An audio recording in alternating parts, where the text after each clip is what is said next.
Hi, Matt Leva here with Keller Williams Luxury and the ML Real Estate Group. Today we're actually here to feature some new listings that our team has coming to the market here in Clifton, Virginia. We're here at 7924 Evans Ford Road. This is an absolutely spectacular new construction home featuring around 7,200 square feet. And with me today is Gene Frogale, who's the president of Blue Ocean Development, which is the builder. And I just want to thank you for being here with us today, Gene. I'm glad to be here, and I'm glad your team is listing our home. Yeah, we're excited. There is a lot of new construction out there all over Northern Virginia, and we see everything from kind of your big tract builders, right, that put up, 10 homes every 4 days, and they're made very quickly, to high-end custom builds all over McLean and Northern Virginia, and obviously here in Clifton. Just from your standpoint, tell us a little bit about what makes your homes different.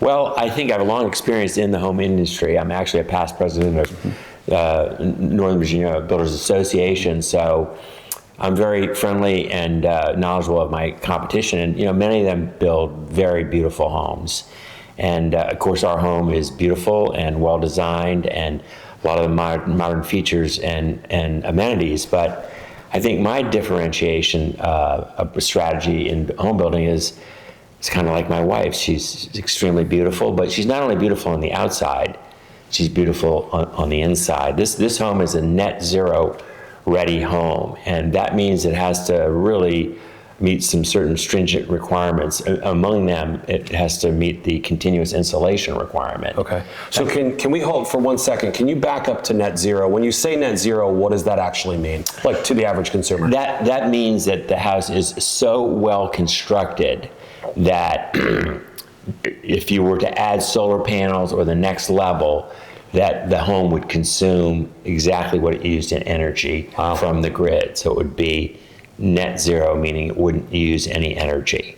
So all the walls, the roofs, the floors are in preparation for that. And we even have a conduit that goes to the attic that would be able to receive future solar panels. Solar panels, interesting. And there's another house behind us that's been built that we see solar panels on it. It has solar panels on it, Jim's house. And one of the big driving factors right now in construction is how can we be more efficient, right? Yes. And when you look at your 1985 to 1990 single family home, right, Center Hall Colonial, my understanding is there's an immense amount of energy loss within that construction. Absolutely. How does that work? Like, again, most homeowners really, we have no idea what does construction really entail. How does net zero then come into play for that? So the first thing that this house has is continuous insulation. Okay. So a typical home would have two before constructions, you'd have two wood studs, and then you'd have a bat of insulation layered in between. But my home has continuous insulation, so that each of my studs has insulation within it and then in the cavity between, so that around the whole energy envelope of the house, it's insulated. And that's what these home scientists really are advocating. That's why it's in the code. It's part of the 2021 Energy Code. Virginia hasn't adopted it, but we have used it because we've gone on above and below the code. Now, there are other things that net zero requires, and that is your HVAC ductwork. Okay. And in this home, all the ducts are within the floor cavities. So they're below my feet and above my feet. So we use open web trusses, and the ductwork goes right through that. Some builders won't be doing that. For example, in the attic, you'll see this spaghetti level of ducts that go there because it's convenient. Okay. But the problem is it's very inefficient in the summer.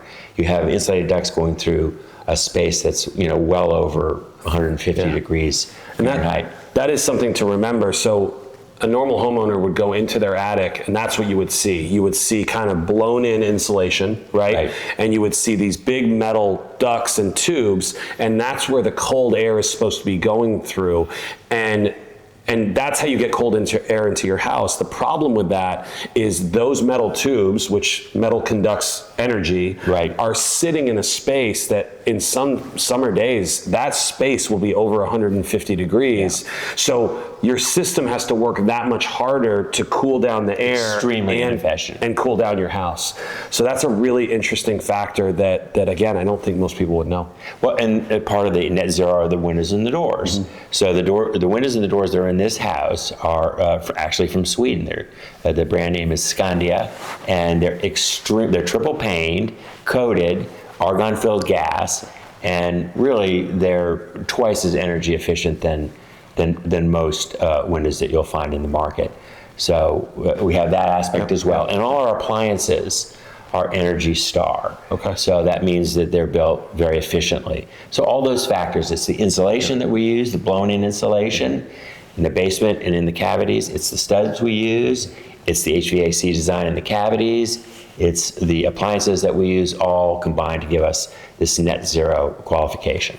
And I think that's one of the things that is such a differentiator. And when you look at the real estate market in general, it's very easy to look at all these different properties at these different price points and really think that you're looking apples to apples, right? And there are a number of homes that we know of that are in the $2.5 million range that just simply don't have the quality of construction that this home does. And that is what makes such a difference in terms of why one home would be valued a certain way versus another, and the long-term efficiency of that property.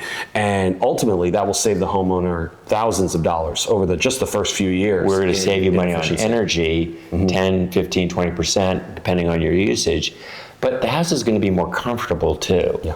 You're not going to have these cold spots and these hot spots because of the way the energy envelope is sealed, and because it's such a high R value. The cooling in the air, it stays where it's supposed to be, and the HVAC system works really kind of effortlessly, so you have a comfortable space. As we've been talking, you've mentioned the studs, and just for anybody, again, who doesn't know, if you think about like what's behind the drywall in your house, those are wooden studs. And normally, Gene, you said they're normally like a 2x4, right? So a normal 2-inch by 4-inch piece of wood, and they're framed together to create that wall. In higher end construction, what is very popular now is like a 2x6 construction. So that would be a stud that is 2 inches by 6 inches, right? Gives it a little bit more strength.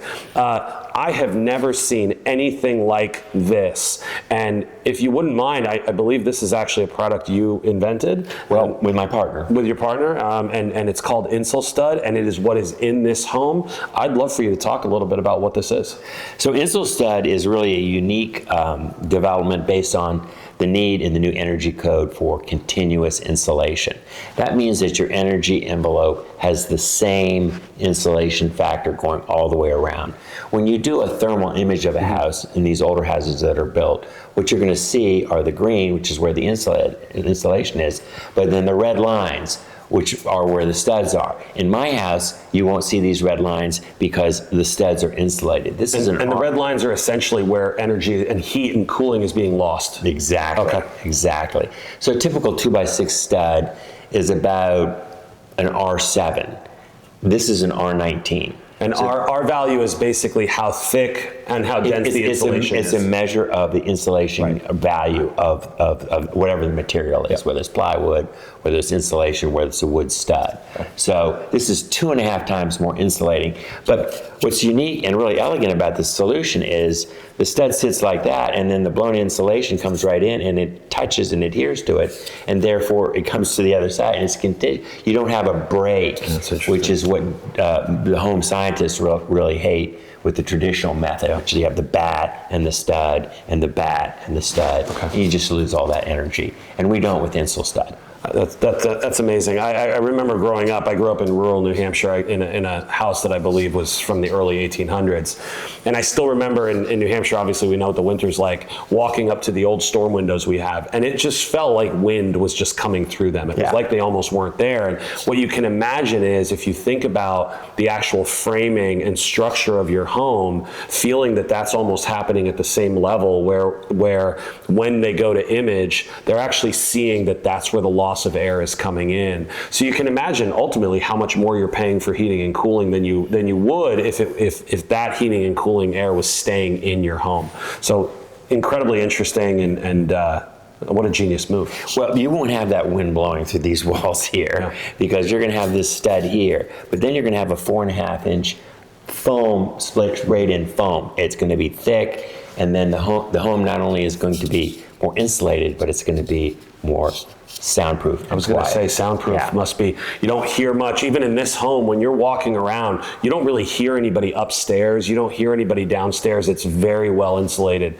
And that is really what you're looking for. Our belief is if you're going to pay, towards the higher end of property values, you want a well-constructed home. And I've seen it. We sell a lot of homes every year. We see a lot of new construction homes that we just don't feel are very high quality at all. And more than anything, builders are able to charge their price simply because of the area they're in, not really based on the overall quality of the property.